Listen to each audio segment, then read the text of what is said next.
Bienvenidos.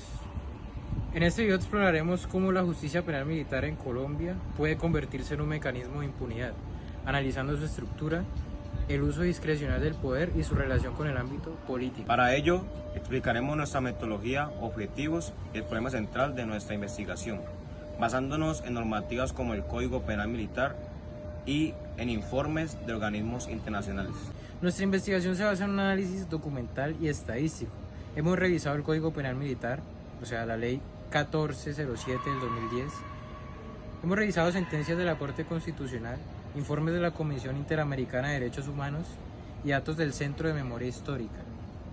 También hemos examinado informes de la Oficina de Alto Comisionado de las Naciones Unidas para los Derechos Humanos, los cuales señalan que la falta de independencia judicial en la justicia militar ha llevado a la impunidad en casos de violaciones a derechos humanos. Nuestro principal objetivo es analizar cómo la estructura de la justicia penal militar favorece la impunidad, impidiendo que los miembros de las Fuerzas Armadas sean juzgados con imparcialidad.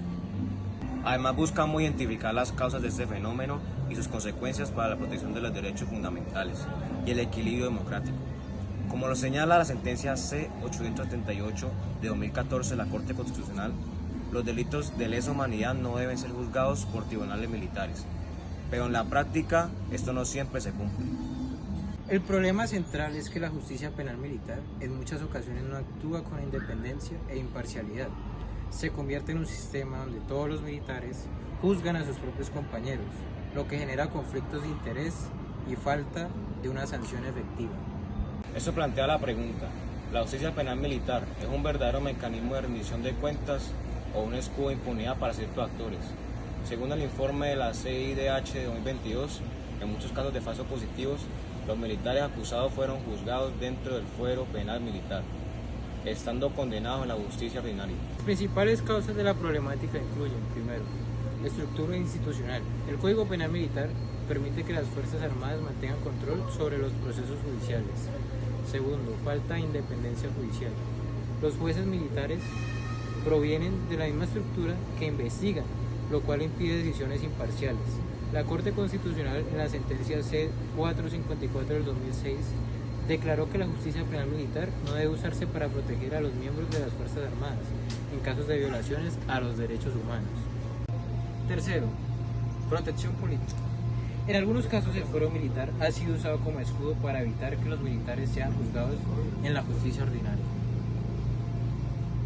Esto crea una cultura de autoprotección dentro de las Fuerzas Armadas, donde la lealtad institucional puede estar por encima de la justicia.